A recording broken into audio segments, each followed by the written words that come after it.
Muchas gracias, Leo. Gracias a todos por estar aquí presentes en lo virtual. Y lo que quiero exponer, sobre todo para no repetir un poco lo que ya trabajaron Carlos y Toyo, que son asuntos que de alguna manera hemos pensado en conjunto, tendría que ver con y sobre todo pensando en esta idea de territorios que hablaba, o casi de nuevas territorialidades de las que hablaba Toño, en la expansión del ciberespacio como territorio, ¿no? Debido a la pandemia. Primero, es importante tener en cuenta cómo las epidemias tienen una cualidad o han tenido una cualidad históricamente para acelerar procesos políticos. Como explica, por ejemplo, Michel Foucault respecto a lo que pasa con la peste, ¿no? Cómo influyó de manera determinante en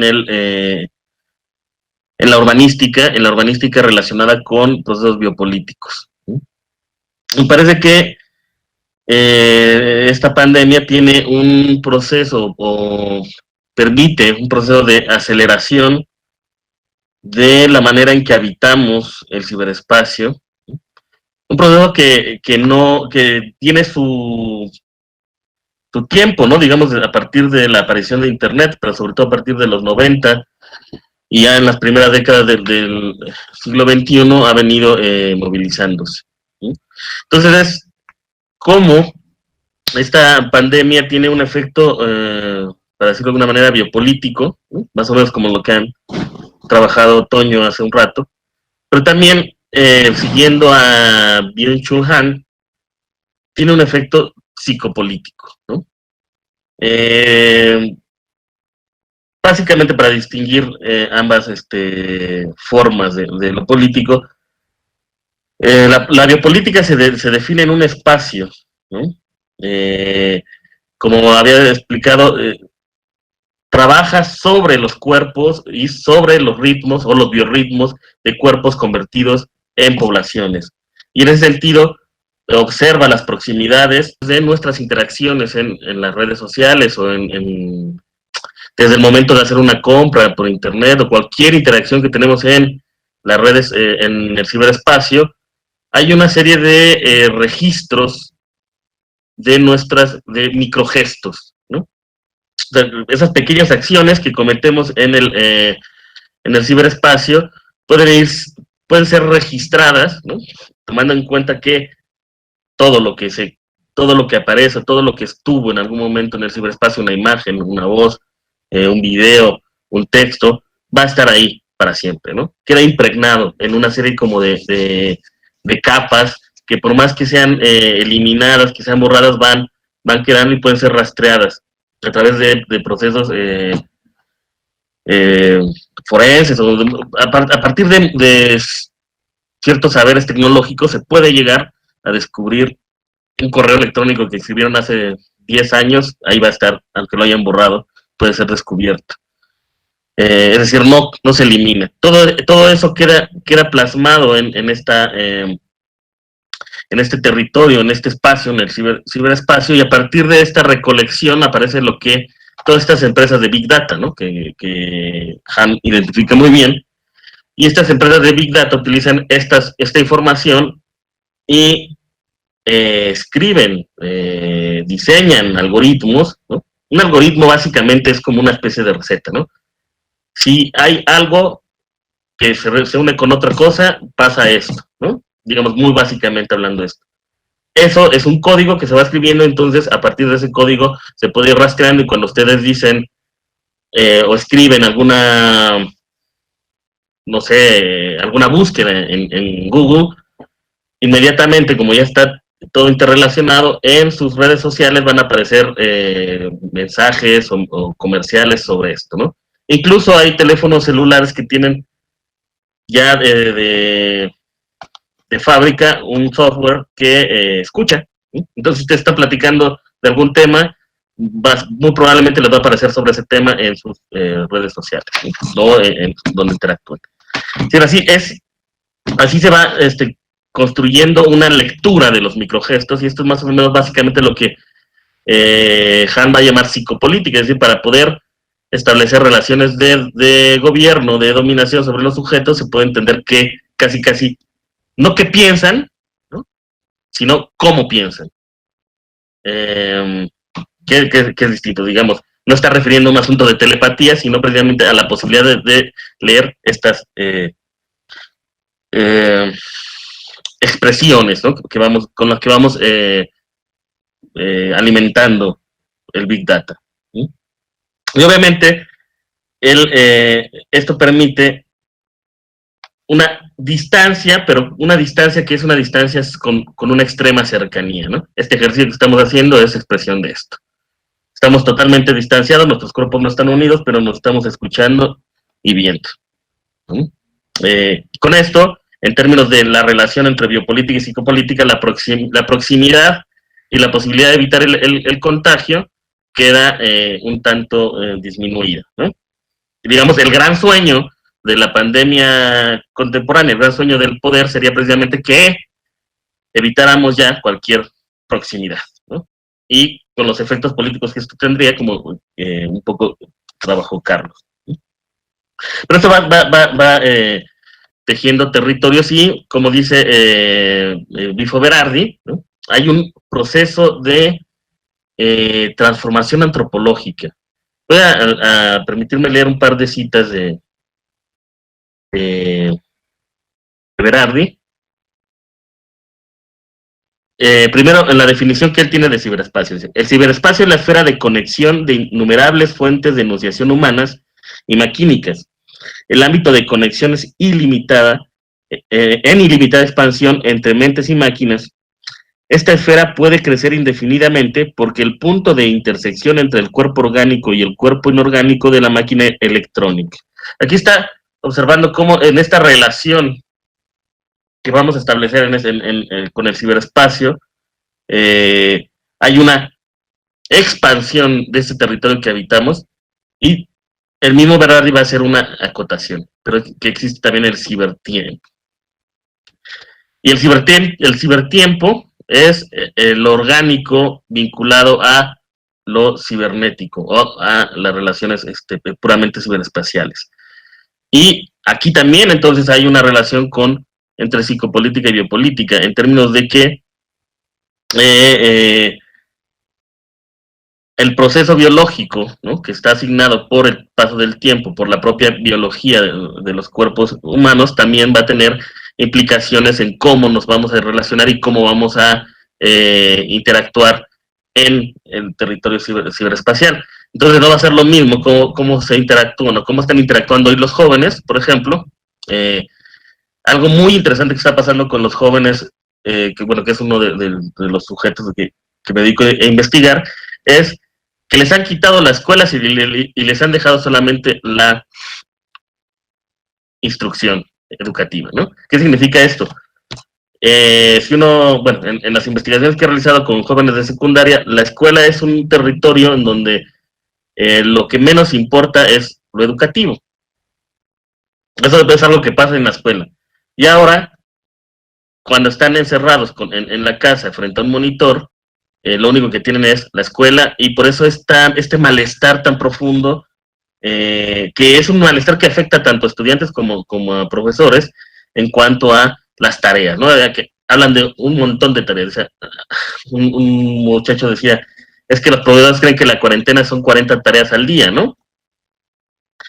Como un asunto de tratar de controlar el proceso educativo, pero tampoco con la tercera edad pasa otra manera, pasa lo que se decía un poco, se vive la cuarentena de manera distinta, porque también hay un tiempo distinto de los cuerpos que están viviendo esta cuarentena, ¿no? Entonces también las personas de la tercera edad viven de manera distinta este tiempo, y los trabajadores, ¿no?, aquellos que tienen que hacer teletrabajo, lo viven de una manera distinta. Entonces el tiempo va regulando, esto que Berardi llama cibertiempo, va regulando también la manera en que se va habitando el territorio, y va generando distintos conflictos entre cada uno de ellos, ¿no? Y esto tiene que ver con este asunto de que Berardi lo llama como transformación antropológica entre las relaciones que establecemos entre los seres humanos, ¿no? Y él habla de dos formas de comunicación, una conjuntiva y una conectiva. Y desde que está el tiempo, digamos, desde que aparece este territorio, el ciberespacio, y todos los procesos de transformación económica que han afectado al trabajo, que han afectado las relaciones sociales y demás, él observa que estamos pasando dramáticamente de unas relaciones conjuntivas a unas relaciones conectivas. Y dice más o menos esto. Llama conjunción también a la concatenación de cuerpos y máquinas que pueden generar significados sin seguir un diseño preestablecido y sin obedecer a ninguna ley o finalidad interna. La conexión, por su lado, es una concatenación de cuerpos y máquinas que solo pueden generar significado obedeciendo a un diseño intrínseco generado por el hombre y respetando reglas precisas de comportamiento y funcionamiento. La conexión no es singular, intencional o vibracional, es específicamente una concatenación operativa entre agentes de significado, cuerpos o máquinas, previamente formateados de acuerdo con un código.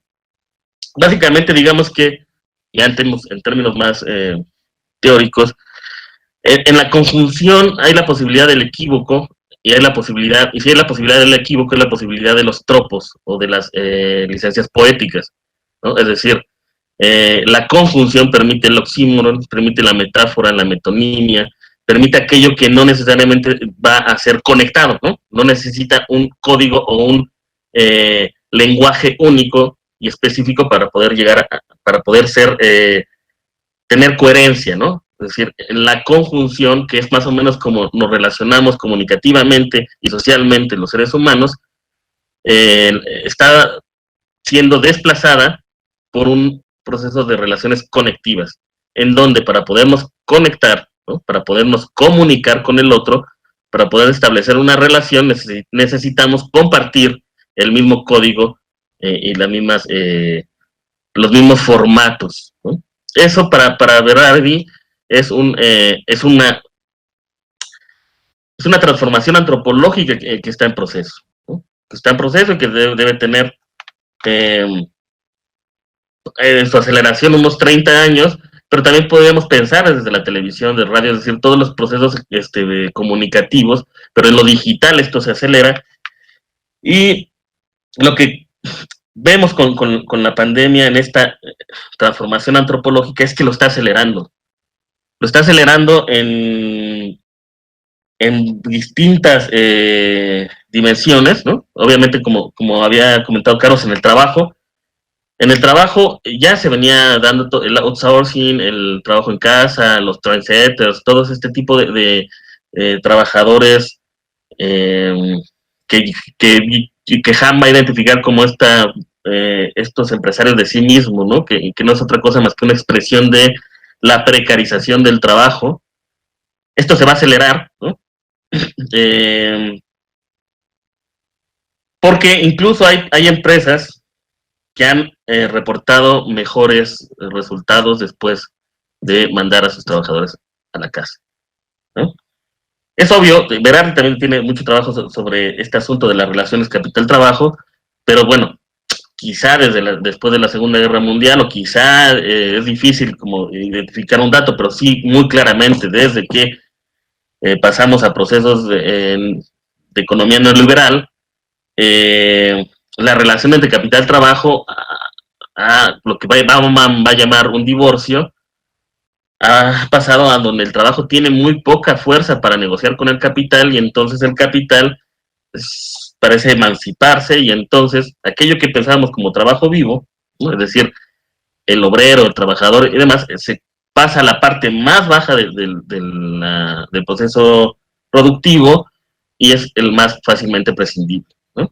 Bueno, eso ahora va a pasar a lo que Berardi llama el cognitariado, ¿no? Es decir, todo este trabajo intelectual asalariado que también va a caer, que de por sí ya está precarizado, ahora va a caer en procesos de precarización más profundos, ¿no? A menos que haya otras posibilidades de asegurar que las empresas paguen la luz, el internet, etcétera, a los trabajadores que van a seguir trabajando en casa, ¿no? O bueno, eso sería otro asunto. El entretenimiento. La esfera del entretenimiento es otra que está siendo totalmente colonizada por el ciberespacio, ¿no? Vemos ahora los grandes estrenos en plataformas de streaming, no solamente de cine, en música. Seguramente vamos a ver otras expresiones culturales que van a ser transmitidas vía streaming, lo que tiene una implicación total en la esfera de la movilidad, ¿no? Llevando a lo que Deleuze identificaba, y que hay una crítica interesante de Hahn, de autores contemporáneos a Foucault, en términos de que ya no estamos en una sociedad disciplinaria panóptica, y que todo el peso de lo biopolítico va a caer más hacia otras esferas, por ejemplo, como el Big Data, etcétera, ¿no? Pero Deleuze hablaba de que, bueno, es claro que el análisis de Foucault es un análisis situado históricamente. Y él está observando ya cómo hay un proceso ya en el siglo XX a pasar a unas sociedades de control. Pero las sociedades de control no hay que entenderlas como sociedades de control, de máquinas de control, ¿no? O de aparatos de control. Por eso es sociedad de control, sino de controlados, para decirlo de una manera, ¿no? Y ya en los 70 se empieza a ver cómo va a aparecer, por ejemplo, esta idea de la educación continua, ¿no? Es decir, se va a salir de la escuela y fuera de la escuela vamos a seguir siendo educados o formados técnicamente para efectos de la producción. Lo mismo va a pasar con la salud, ¿no? La salud ya no va a ser estar en un hospital encerrado, sino fuera del hospital, es decir, se va a expandir o se va a extender, mejor dicho, los efectos de estas instituciones a toda la vida cotidiana, ¿no? Bueno, me parece que uno de los efectos más palpables de la epidemia que estamos viviendo, no por sí, no por ella, ¿no? No por la enfermedad que provoca, ¿no? Ni por la muerte, ni por los efectos letales que tiene, sino por el terror y por cómo esto se puede utilizar para amplificar los efectos de este control, ¿no? El hecho de estar dando una clase virtual no es otra cosa más que expandir la sociedad de control, ¿no? El hecho de trabajar, de llevar el trabajo a la casa, ¿no? El hecho de llevar la escuela a la casa y de llevar el entretenimiento a la casa, es decir, de todo situarlo en un espacio confinado, en donde, como pasaba en la ciudad apestada, que pasaba el encargado de verificar que la gente estuviera en sus casas y cuántos muertos había, lo que ahora tenemos que hacer es simplemente esto, asomarnos a la ventanita de la pantalla, ¿no? Hay una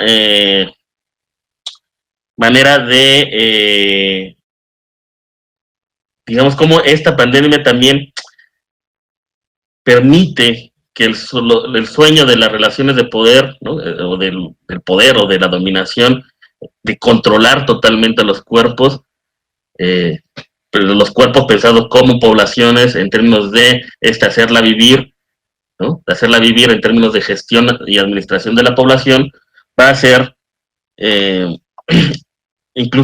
donde incluso la población lo acepta y lo practica. En el análisis que hace Hahn, no sé cuánto me quede, creo que en el análisis que hace Hahn de por qué Japón, Corea del Sur, creo que también pone ahí a Hong Kong, es decir, todas estas sociedades orientales, por qué tuvieron una gestión de la pandemia tan rápida y tan efectiva. El asunto del uso de las nuevas tecnologías fue fundamental, pero también la relación que tiene las nuevas tecnologías con la idea del yo y con la idea del gobierno, ¿no? En China no hay hay un control profundo de las interacciones en el territorio cibernético, ¿no? No hay territorio cibernético libre, porque siempre está siendo vigilado, y gracias a esto se pudo ir cercando digitalmente a los probables enfermos o probables infectados. En Corea del Sur, en donde no hay una exigencia de la protección de datos personales, se creó una aplicación en donde de alguna manera se infiltraba cada teléfono de los que estaban sospechosos o infectados, y se les fue detectando y viendo cuáles fueron sus interacciones, y se fue acercando esas partes. Y todo esto a partir de el uso de las nuevas tecnologías, ¿no? Que además los coreanos son la sociedad más tecnificada, más digitalizada, por decirlo de alguna manera, es la que más produce contenidos en las redes sociales, ¿no? Y bueno, yo dejaría por aquí mi exposición para poder dar más tiempo a preguntas.